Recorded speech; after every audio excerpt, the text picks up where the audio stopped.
Maayong gabi kanatong tanan sa makausapa. Merry Christmas to all, mga kisuunan, mga higala nga nagasubaybay usab sa atong live streaming. Ini mga taknaa, dalay ko ng Ginoo nga makauban kita ni ini nga talagsaon o pinasahi nga pagsimba live streaming sa adlaw gyud sa Pasko, Christmas Eve live streaming worship. Ug nining taknaa atong patalinghugan gayud ang pulong sa Ginoo ug atong irediskubre ang tinuod nga meaning, no? What is true Christmas? Aron dili kita mawala sa katuyuan ug sa tinuod nga mensahe nganong nag-celebrate kita og Christmas. Different people, different meanings.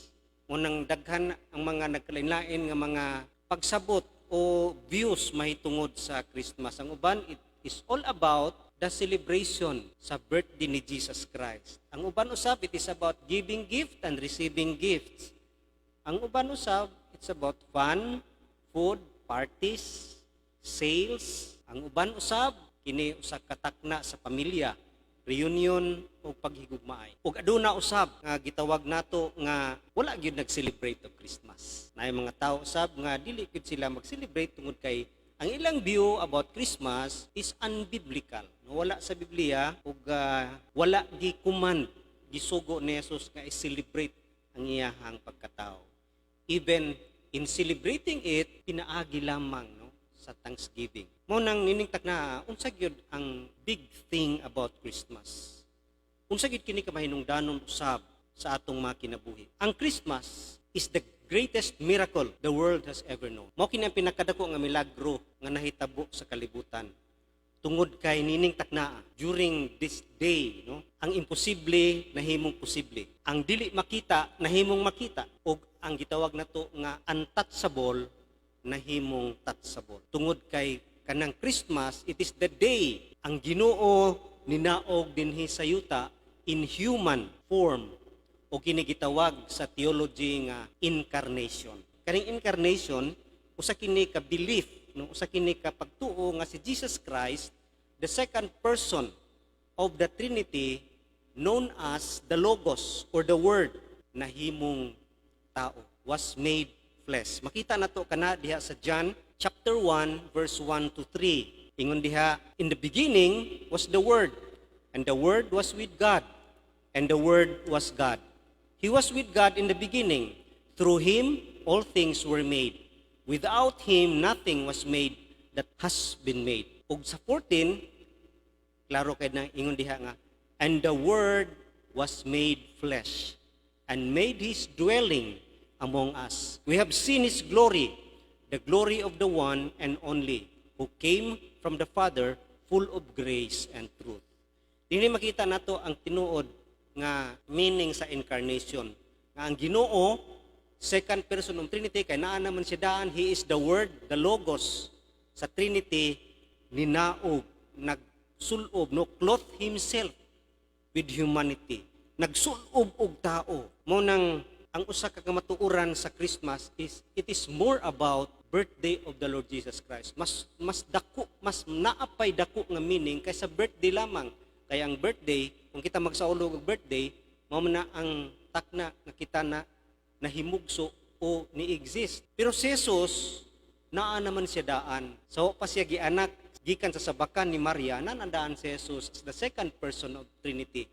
Tungod kay siya, wa may sinugdanan, o way katapusan, tungod kay ingon diha sa John 1:1, in the beginning was the Word, and the Word was with God, and the Word was God. He is God. Maunang nining taknaa, ang child nga gianak sa Bethlehem is God.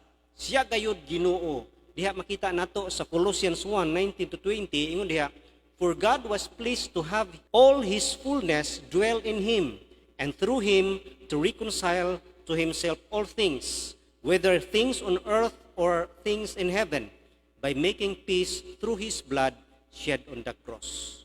Mao nang ingon diha nga siya Ginoo gayud. All His fullness, all the fullness of God dwell in bodily form. Naa gayud nakita ug naa kang Hesus ang tinuod nga fullness, ang kinalangkuban sa pagkaginoo naa kang Hesus. Mo nang it is more than His birthday tungod kay ang natao nagpakatao nagsulob lamang og human flesh.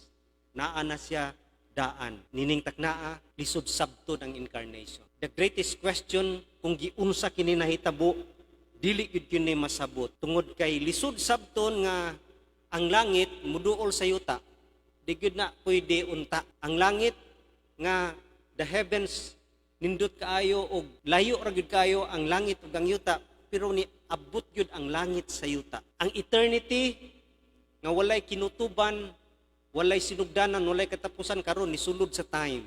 Pagsulod ni Jesus dinhi sa kalibutan, nisulod siya sa time nga siya mismo ang naghimuan ng time. Time ug space. Lisod sabton nga ang divinity, divine, nisulob og humanity. Mo nang ang pangutana dili ang how, giunsa kay di kita kasabot niya na ang dako nga pangutana nga mao'y naghatag og real meaning sa Christmas. Ngano? Why? Nganong si Jesus nagsulob og tao?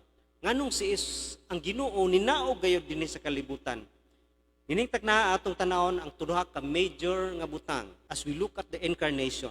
Nga importante kaayo aron masuta nato unsa gyud ang real meaning sa Christmas. Ang duha ka butang mao ni, unsa ang purpose sa iyang pag-anhi? Unsa ang purpose sa incarnation ug unsa ang price, no? Ang cost sa incarnation. Tanaw nato una ang purpose sa incarnation. Una, nga ang katuyuan gyud sa incarnation is comprehension. Comprehension. Masabtan. Sa John chapter 1 verse 18 ingon diha, no one has ever seen God, but God, the one and only who is at the Father's side, has made him known. Walay nakakita sa Ginoo. Walay nakakita sa Ginoo, wa gyud nakasaboton sa Ginoo. Mo nang sa Old Testament makita nimo di gyud masabtan ang Ginoo sa mga tao. Tungod kay layo gyud siya sa katawhan. Pero unsa ingon diha, the one only who is at the Father's side, which is Jesus Christ, has made him known. Si Jesus, munang nian ni Jesus aron mailhan ang Ginoo. Munang si Jesus gayod ang expression, no? He is the word. Sa ato pa, kung siya ang pulong, siya ang gitawag nato nga speech. Siya ang speech sa invisible God. Sa pagnaog ni Kristo, siya karon ang gitawag nato nga God is expressing himself through the Lord Jesus Christ. Nagpaila ang Ginoo, kay di man siya mailhan. Ug makita nato kana nga atong balikon ang pulong diha sa John 14:9. Si Philip nangutana kang Hesus, ingon siya nga, Jesus, ipakita kanamo ang amahan ug eksakto na kana. Unsay tubag ni Jesus sa verse 9, Jesus answered, don't you know me, Philip, even after I have been among you such a long time?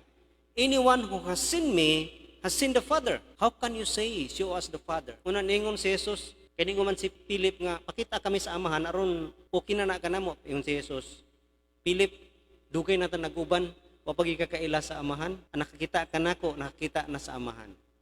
Si diha nato makita nga sa kang Hesus makomprehend unsa ang Ginoo, mailhan o masabtan kung unsa ang Ginoo. Si Jesus, kung ikaw magtan-aw sa iyang kinabuhi o sa iyang gisulti, mao kana ang Ginoo. By looking at Jesus, no?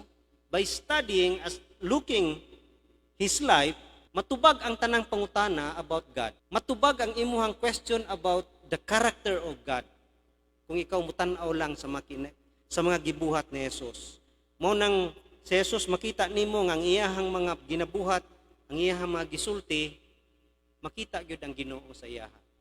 Mao nang diha nimo makilhan nga ang Ginoo sagpaon unsay ibalos. Si Jesus gisagpa ningon manon pasayloa sila. Mauna ang Ginoo. Sa una di kasabot ang tao ni ana. Mao nang diha makita nato nga ang purpose sa incarnation aron masabtan siya, aron mahibawlan siya. Mao nang si Jesus brought God's accent, God's mind, and God's heart to men. Mao nang if you want to know God, tanawa lang si Jesus ang iyang life.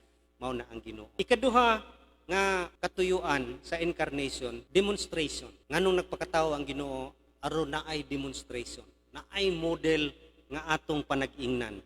Diha sa 1 Peter 2:21 ingon diha, to this you were called, because Christ suffered for you, leaving you an example that you should follow in His steps. Following His steps. Sa una, di gyud ta bisag unsa nato sa Old Testament ang tao makahimo ring matarong sa pagsubay diha sa balaod nga wa gi concrete nga explanation og unsa ang law, Mo nang pag-abot ni Jesus, gi-explain niya unsa ang law, unsa gayud ang kamatuoran mahitungod sa balaod ug unsay katuyuan sa balaod. Kang Jesus makita nimo nga gi-demonstrate gyud ni Jesus unsaon pagkinabuhi nga puno sa Ginoo ug mabungahon na kinabuhi. Mo nang diha sa pagnaog sa Ginoo, nanatay model, nanatay panag-ingnan, nanatay tan-awon kung unsaon nato. Number 1, unsaon nato demonstration of a fruitful life. Kung unsaon nato gusto mabungahon na kinabuhi, tan-awa ang kinabuhi ni Jesus. Mabungahon no ang iyang kinabuhi. Kang Jesus niyo makita nga ang bakol makalakaw, ang buta makakita, ang mga bungol makadungog, ang quality sa iyang kinabuhi nagaproduce og bunga nga mahimong magkapanalangin ngadto sa uban. Kana mao inindot kaayo nga demonstration sa kinabuhi nga gusto ipakinabuhi sa Ginoo kanat. Demonstration of a fruitful life. Kung wa manaog si Jesus ning kalibutan na, wa gitay panag-ingnan unsaon mabungahon ang kinabuhi. Ikaduha, demonstration of a holy and victorious life. Si Jesus pag naog niya nanatay panag-ingnan kung unsaon pagkinabuhi nga balaan o kinabuhi nga magmadaugon kanunay sa mga pagsulay ug mga kalisdanan. Sa una, ang tao way klaro no unsaon pagkinabuhi nga balaan, pagtuman sa balaod. Pero ang ginatanaw gyud sa Ginoo ang kasing-kasing man. Unang diha kang Jesus makita gayud sang iyang kinabuhi. Ingon diha sa Hebrews 4:15, for we do not have a high priest who is unable to sympathize with our weaknesses, but we have one who has been tempted in every way, just as we are, yet was without sin. Si Jesus kini ang gipasabot atong high priest nga musympathize kanato kay siya nakaagi sa tanang tentasyon, nakaagi sa tanang mga kalisdanan. Diya sa Isaiah 53:3, he was rejected, suffered, despised by men. Nagaagihan na ni Kristo ug unsay tubag niya, kita nimo siyang kinabuhi as a model to follow. Unsay mga reaction ni Jesus kung biay-biayon? Unsay iyang mga reaction kung siya himuan og sala?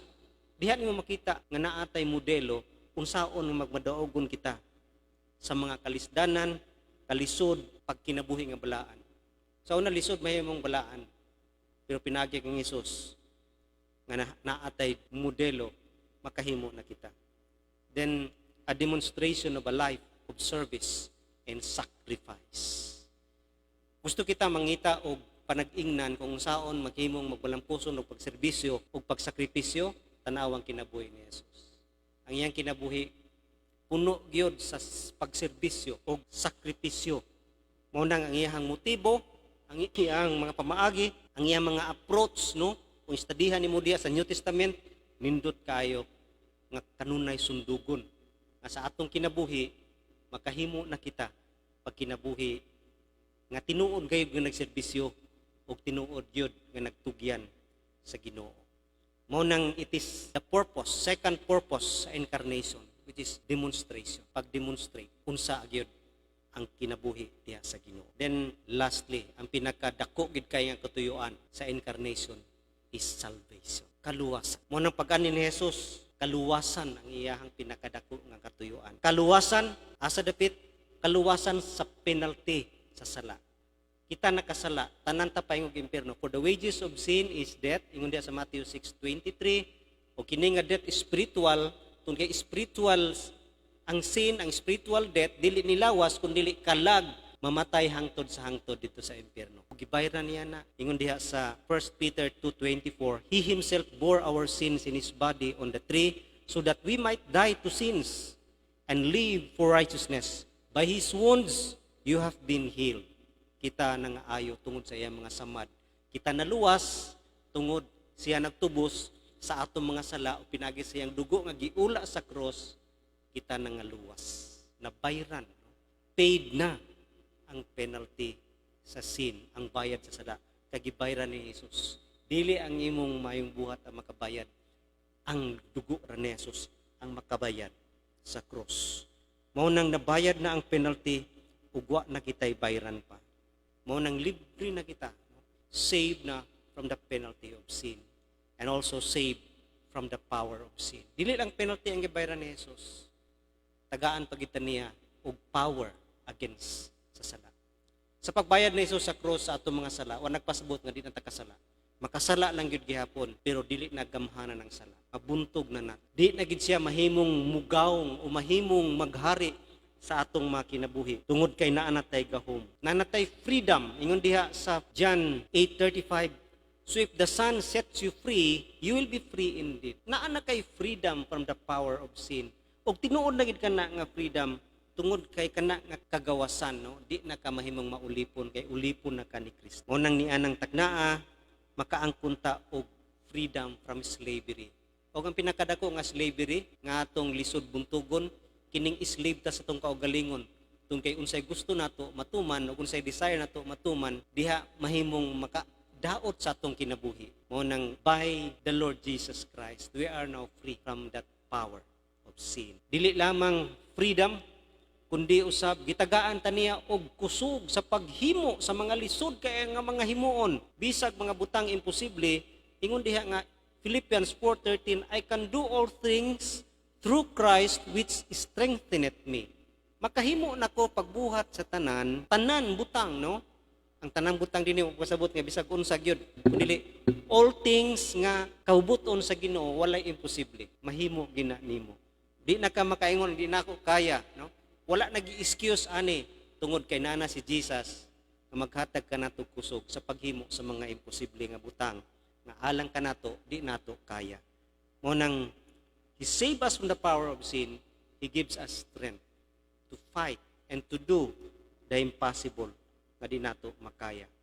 Mo nang gitagaan tag power to overcome temptation, power sa atong mga affliction and trials. Tagaan ta niya kusog sa pagbuntog. Naa na si Kristo sa itong kinabuhi. Wa na tay gitawag nga kabalakan pa. Naa tay mga fears, kahadlok, gitagaan ta niya og kusog. Ingon diha sa 1 Peter 5:7, cast all your anxiety on Him, on the Lord Jesus Christ, no?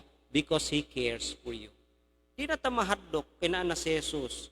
Kung kita pod gibug-atan sa mga problema sa kinabuhi, naagyapon siya. Ingon siya sa Matthew 11:28-29, come to me all you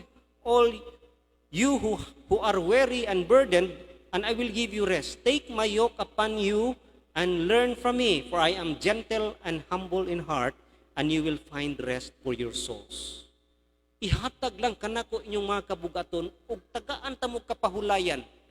Kung wala si Jesus manaog, wala tay garantiya niini. Tungod kay si Jesus ato yung masinati nga tinuod yun nga siya nag-alsa sa atong mga burdens. Mo nang naanay kapahulayan ug naanay kalinaw. Kaniadto pay klarong kalinaw pag-abot ni Jesus, ingon siya diha sa John 14:27, peace I leave with you, my peace I give you, I do not give to you as the world gives. Do not let your heart be troubled and do not be afraid. Naanatay kalinaw. Og dili kalinaw nga para pareha sa kalibutan nga mag-agad lang sa panahon o circumstances o kondisyon. Ang peace nga ihatag sa Ginoo bisag ana atas sa gira malinawon ka. Tungod kay peace kana nga gikan gayud kaniya. Dili lamang peace, kitagaan pagid niya og joy. Ingon diha sa John 15:11, I have told you this so that my joy may be in you and that your joy may be complete. Tagaan ta niya og fullness of joy, complete joy. Nga dili pareha aning happiness nato nga naagyapoy kahadlok, na ikabalaka, tungod kay mawala, mahadlok ta mawala. Pero ang kalipay nga ihatag ni Ginoong Hesukristo kumpleto og dili kini mawala. Mo nang kalipay nga ihatag ni Kristo kanato kay mao gini atong kalaban ang sala, maghatag yun og kadautan og kahadlok og guilt diha sa Ginoo. Pero sa dihang naa na ang joy, wala kini nag-agad sa circumstances, kini nga joy lisod masabot beyond comprehension. Mo nang nining tagnaa ang Christmas. Bisag unsa man ang atong kahimtang karon, bisag naata ron sa kalisod, no? Ang Christmas ang sumala sa uban, people, fun, food. Mo nang kung walay kwarta, walay Christmas. Kung naatas pandemic, walay Christmas. Dili ka na ang tinuod nga meaning sa Christmas. Ang Christmas is all about Jesus Christ nga naghatag kanato og joy nga dili nag-agad sa circumstansya sa kinabuhi. Bisag unsa ang atong kahimtang karon, tagaan ta niyag joy nga kumpleto. Tagaan ta niyag peace, freedom from fear, from the burdens of life, og kana nga kalipay dili masabtan gayud sa tao. Munang nining tagnaa yan ni Jesus ang katuyuan to save us. Luwason kita sa tanang matang nga nakagapos kanato, labi na ang sala. Now, ato ta sa ikaduha nga importante kaayo nga atong tan-awon about incarnation. It is the price of incarnation. Unsa ang presyo, ang cost sa pagnaog ni Jesus, unsay iyahang gisakripisyo. Diha nato na makita sa Philippians 2:5-8. Ingon diha, your attitude should be the same as that of Jesus Christ, who being in a very nature of God, did not consider equality with God something to be grasped, but made himself nothing, taking the very nature of a servant, being made in human likeness, and being found in appearances as a man, he humbled himself and became obedient to death, even death on the cross. Tanaw nimo dinhi, made himself nothing. Bisag siya nature Ginoo, pero made himself nothing. Mao ni ang cost sa incarnation. Mao ni ang cost, ang gisakripisyo ni Jesus sa pag-ani niya sa kalibutan. Gihimo niya gway bili ang kaugalingon. Empty, ingon diha, he made himself nothing. Mao ni gitawag nga the kenosis of the Lord Jesus Christ. It means the emptying of the Lord Jesus Christ sa theology pa. Paghawas sa mga butang nga naa kaniya. Unsay iyang gi-empty? Una, pleasure. Pagka anindot sa langit, a perfect place beyond beauty nga atong i-compare din sa kalibutan. Pero gibiyaan niya, comfortable nga place. Gibiyaan niya. Og nianay sa dili komportable nga place nga pag-abot niya ni ining taknaa sa Bethlehem, gianak siya, walay aircon, baho, naa siya sa pasungan na anak. See the cost. Ikaduha, honor. Dito sa langit, siya ginasimba. Worship. Ang gitawag sa iya, majesty. Worship His majesty. He is king. Pero dinhi, ipakaulawan, giyagayagaan, gibutang-butangan. See the humiliation of the Lord Jesus Christ. The honor, iyahang gibigay, iyahang giset aside. Gi-empty niya ang iyang kaugalingon sa honor. Ugwa siya bilingan niya sa kalibutan alang sa pagtanaw sa mga tao. Kung sa pa iyahang gi-empty, authority. Siya otoridad. Dito sa langit, siya ka-command. Angel, o buhatan ni.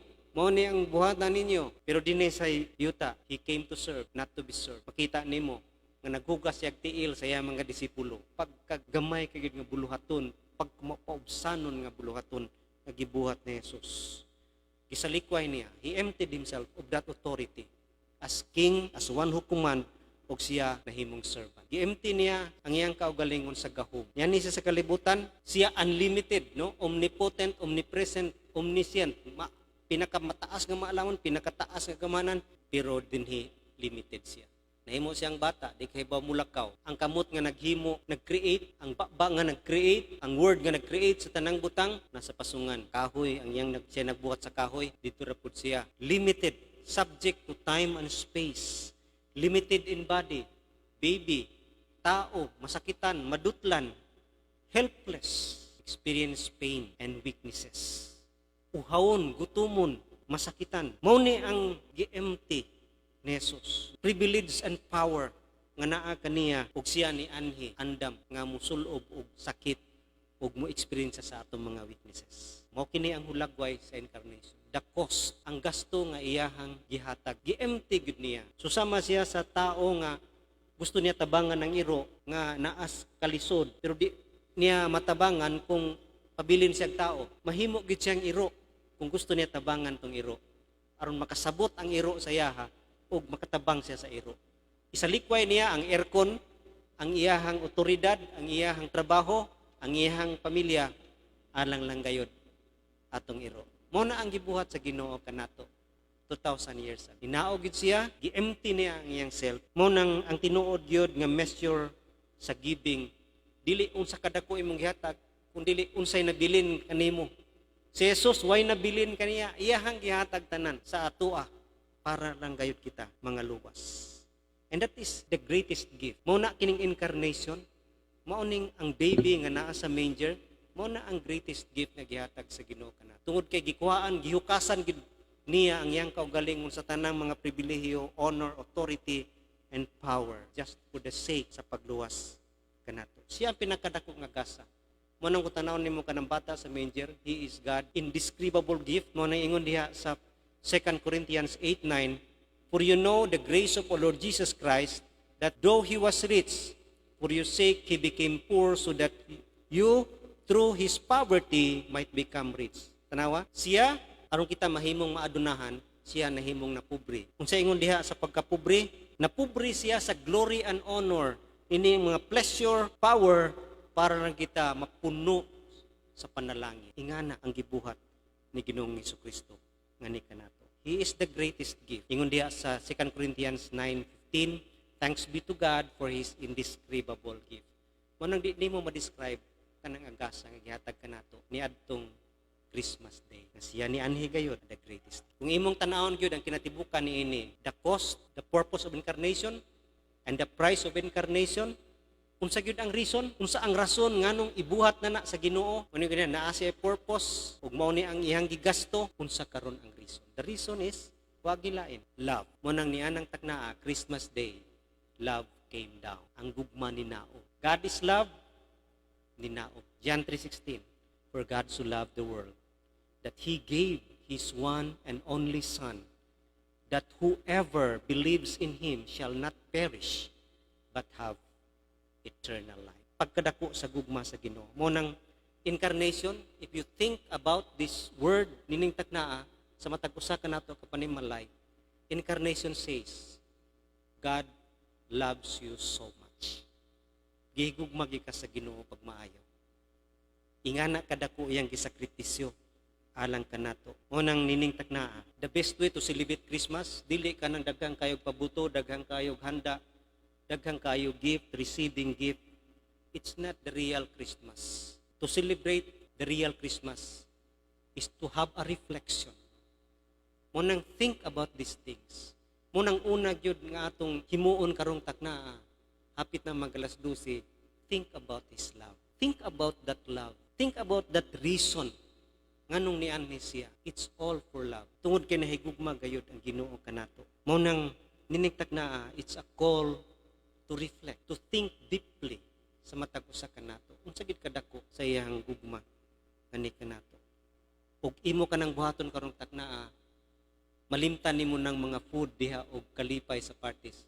You will come and worship the Lord. Makasimba gid ka sa iya nga di mo pupugngan sa imong nasinati nga kalipay sa dako niyang gugma kanat. And then the second thing nga angay natong buhaton as a right way of celebrating Christmas is to live the purpose of the incarnation.